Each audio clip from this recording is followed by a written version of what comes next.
Welcome to the Low Country Revolutionaries, the podcast that dives deep into the heart of Charleston, South Carolina's vibrant entrepreneurial scene. I'm your host, Bill Bellott, founder of Veritas Exoscience, and each week we're spotlighting the boldest innovators from the Chucktown startup community. These are the visionaries pouring their heart and soul into the businesses that are transferring Charleston into a global hub of creativity and American ingenuity. Get ready for raw, real conversations with the trailblazers shaping our city's future. Let's dive in. Well, I've got Joe Gallagher Jr. here with me today, also known as Chef Giuseppe, and he's the founder of Apastioli Specialty Foods and the author of From Bars to Jars, A Saucy Redemption Story. After hitting rock bottom and finding faith, Joe turned his life around, starting with a single jar of homemade sauce and a walk into the Charleston Piggly Wiggly. What he discovered wasn't just personal redemption, but a hidden demand across the South. People were craving real, authentic Italiano food with integrity. Hey, Joe, how's it going? How's it going, Bill? Nice to be here. Nice to meet you. Nice to meet you, too. So, Joe, tell me this story. How'd you get into sauce? I had a pretty troubled past, a lot of trouble and hit a rock bottom, found faith, and I couldn't even get a job at Walmart because of my criminal record. But I went through the process of getting all that expunged. And during that process, I brought some eggplant parmesan to a meeting of recovering alcoholics, and somebody was like, yo, this is the best sauce I've ever had. Why don't you just sell this? You can't get a job. Why don't you just sell it? And I had no idea what I was getting into. Did some research, said a little prayer, walked into Piggly Wiggly, and they ordered 6 cases. Really? So it's obviously it's amazing. It's like life-changing. It tastes so good then. Yeah. Oh yeah. And that's what I say to people when I do these product demonstrations. I'm like, this is going to change your life. And they're like, oh no, you're no, and then they do, and they're like, wow. Yep. Wow. So we were talking a little bit before we started recording here. So this is your grandmother's recipe? Yeah, so my grandmother was from Naples, Italy. She moved over to the States when she was really young. And this is the sauce that I grew up with, but nobody in my family ever wrote anything down. So everybody kind of, did their own thing based off of that, got it to taste close.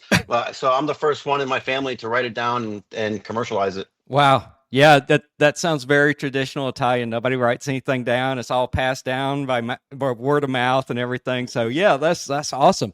I haven't tried it, but I am going to because I love Italian food. I lived in Italy for a little while there, so I love good Italian food and espresso and all that. So does Apastioli just do sauce, or does it do other foods? What's sort of your product range here?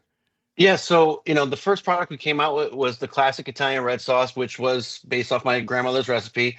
Within about 6 months of doing that, we were noticing that the reorder cycles was taking too long, so it was becoming a cash flow issue. Right. We got a suggestion from CNS Wholesale Grocers. If I had any more recipes, now would be a good time to release them, because then now the sales velocity can increase. So I came out with 10 products. I have the classic Italian red sauce, 3 other marinaras, and then 2 salsas. I got a Puerto Rican hippie dip, which is obscure and out of left field. And then I've got 4 marinated veggies for like antipasto and like bangin' bellas, some cremini mushrooms, red peppers, and artichokes and stuff like that. Nice. What's your favorite? Oh, the classic Italian red sauce. I mean, that's my go-to. That's the flagship product. And what happened though, Bill? So, every time I used to make it before starting this company, every time I'd make sauce, it'd be a little bit different because I'm not going off of a recipe, a formula. So now every time I make it, it's the exact same way every time. Yeah. So it's like, it's almost like I want to throw out the recipe and just wing it one time to just, I know.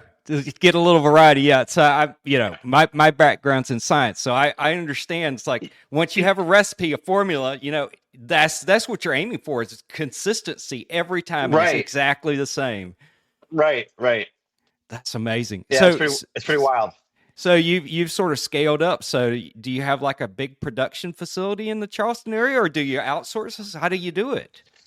Yeah, so this is what happened. Once we hit 15 stores, I was doing everything at a commissary kitchen, leasing kitchen and doing everything by hand, Right. from pouring the sauce, capping them, labeling them. Everything was done by hand. So my maximum production in a night in a 12-hour shift was only about 300 to 400 jars. Right. Right. So servicing those 15 stores, that was my glass ceiling that I didn't know going into this. So now we're scaling, transitioning. And normally the normal progression would be, outsource production to a co-packer. Well, I didn't really get a nice warm fuzzy feeling when I started looking into that, and I Right. didn't really want to give up the special sauce, the recipe. Exactly. I was kind of nervous. But so then I started thinking of, okay, farm to table vertical integration. We started looking at some properties, and that's where the idea for Apastioli Farms Oh, nice. came. Yep. But that's a $25 million investment. And in my mind, unrealistically, I was thinking, because the demand is so high, all these retailers want this product, it should be like an overnight thing. Somebody's going to see that and be like, okay, here's $25 million. Well, here we are 3 months later, and I'm going back to the co-packer route. Yeah, exactly. It's that's something that's is part of the story. It's like you have these visions and you think things are going to go away, and then things change. And that's the beauty of being sort of you're still sort of, I guess, in startup phase. You can shift Yeah. around, right, and do Right. what works for you. Yeah. Yeah. Yep. It's basically experiment. And this whole thing has been an experiment because, like I said, I have no experience in the food industry, and I have no experience running a successful business, Really, and scaling. Yeah. Yeah. Mm-mm.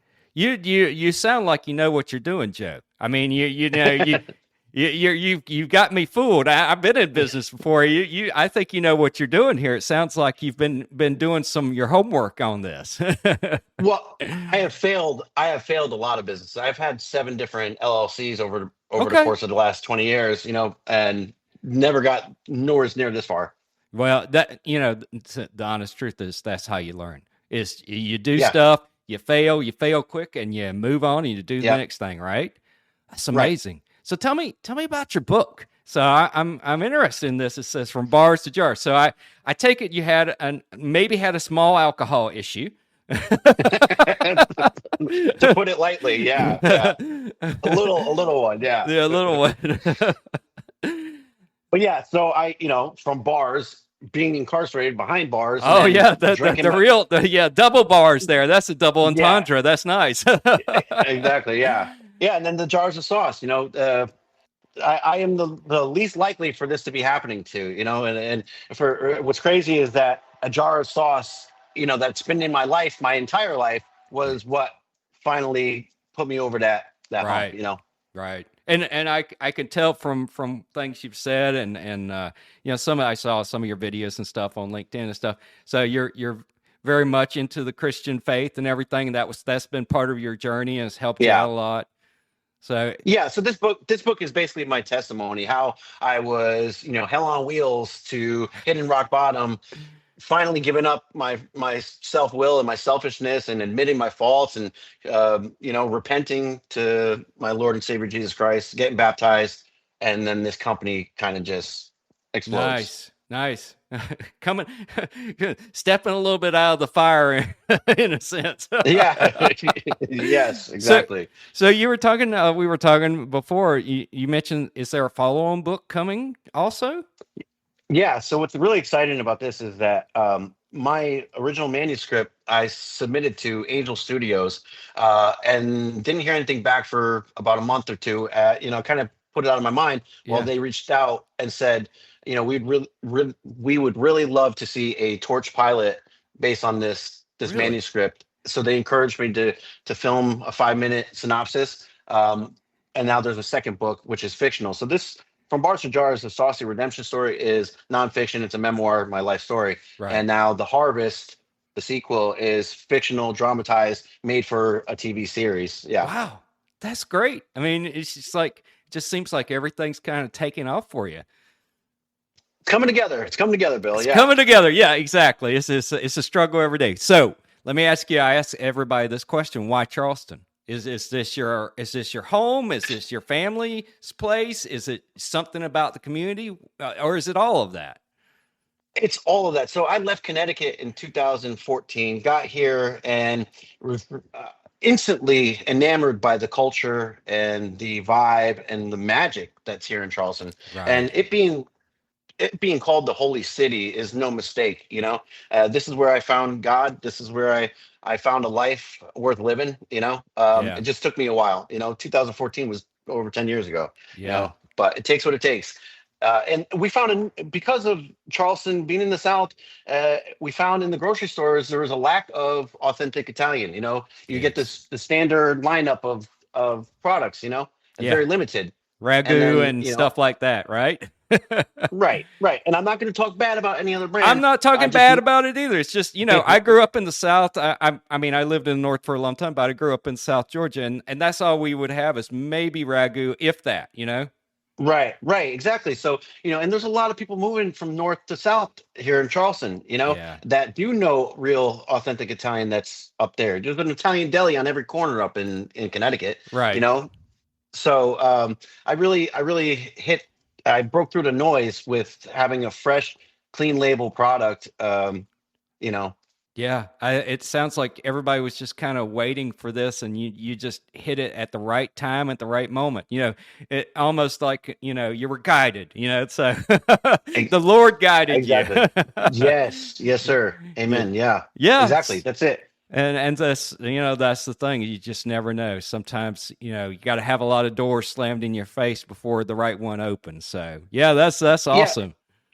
but I knew there was a need for it. There was a problem that I was solving, and I didn't set out to start a sauce company. That's not what I've been trying to do this whole time. I was trying to make it in the music industry. Is really what my bag was. Yeah, you sound like me. I'm a consultant in the science area, and here I am podcasting. Right. Who would have thought? So Right. so I'm totally interested also in the farm. So how'd you get into farming? I mean, obviously you need stuff for your sauce, but really you're like, hey, I'm going to grow tomatoes in Charleston, South Carolina. Well, yeah, that was really it. It was, my idea for the farm was to make a cleaner product. I wanted to go organic, Yeah, and yeah, the ingredients for my products would be great if we were harvesting them right there on the land. But I know nothing about farming, like I knew nothing about the food industry. But yeah, my wife has been gardening her whole life. She was raised on a farm, right. and this was her dream. This is really her dream. So Yeah, I just combined the manufacturing with the farming, and then we're going to do a nonprofit thing too for people in recovery and veterans. nice, nice. I think there's a big need for that, obviously, and this is great. I mean, it sounds like you're really like touching a lot of things. I'm glad things are going well for you. Is there anything else you want to, what would you tell like other like young entrepreneurs? So you've had, like you said, you've been through several LLCs, things are working great for you now. What would you tell somebody starting out? I love this question, Bill. What I would tell people is think scaling before coming to market. Mm, What if it is successful? What if the product does take off? Then right. what? What are you going to do? You have to have some things in place prior to entering the market, because if it is successful, it could become a problem. A Yeah. good problem, Yeah. but a Yeah. problem nonetheless. Yeah, it's funny. I had one of my favorite bosses slash mentors used to have a word for that. He called it a quality problem. It's a Yeah. good problem, but it's still a problem. How do you deal with that? And that's great advice. And what's the next thing here? Where are you going to take this? What's your dream 5 years from now? What does it look like?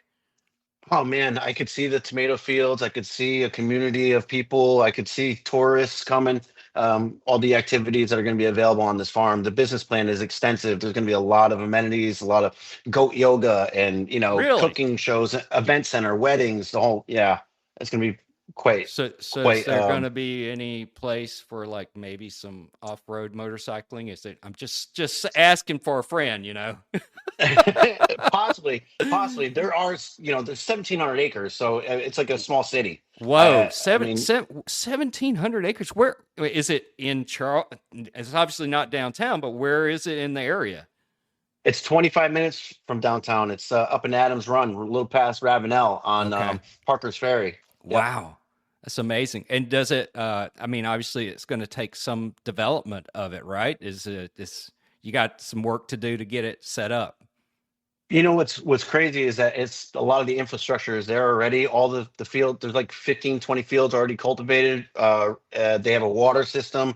Um, they have a structure out there, a 5,000 square foot tractor shred with plumbing and electricity. And I mean, a lot of it is there already. All the roads, Wow. So it's that's it's all fairly carved out, turnkey then. That's great. pretty much. Well, I'm looking forward to visiting, and I need to try some of your sauce. I haven't been to a Piggly Wiggly in a number of years, but I need to get by now. Now you got a reason. Now you got a reason to. Yeah, I know. We don't. It's not that I don't like Piggly Wiggly. I actually grew up near one, but we just don't have one real close to our house, and so I'm going to have to go find one on the map. So thank you so much, Joe. And I'm looking forward Thank to you. trying your sauce and visiting your farm. And I'm going to give the book a shot here. From Bars to Jars, a Saucy Redemption Story. So I'm looking forward to reading that. Thank you so much. It's an honor and a privilege. I appreciate you. And Anytime. shout out to Chucktown Startups. They're doing Absolutely. amazing I things mean, in the community. we wouldn't be doing this podcast without Toby and Chucktown Startups and all the great people in this area. I mean, Absolutely. Charleston is a special place. I mean, It is. we talk about it on every podcast. It's a great kind of community, and it's only growing. So yes, It's I agree encouraging. with the Very encouraging. awesome. Well, you have a great day. You too, buddy. Thank you. That's a wrap for this episode of the Low Country Revolutionaries. Thanks for joining us as we celebrate the fearless entrepreneurs making wave in Charleston's Chucktown Startups community. I'm Bill Bellot, and it's been an honor to share these inspiring stories with you. If you enjoyed this episode, subscribe, leave a review, and share it with someone who needs a spark of low country innovation. Until next time, keep pushing the boundaries of what's possible.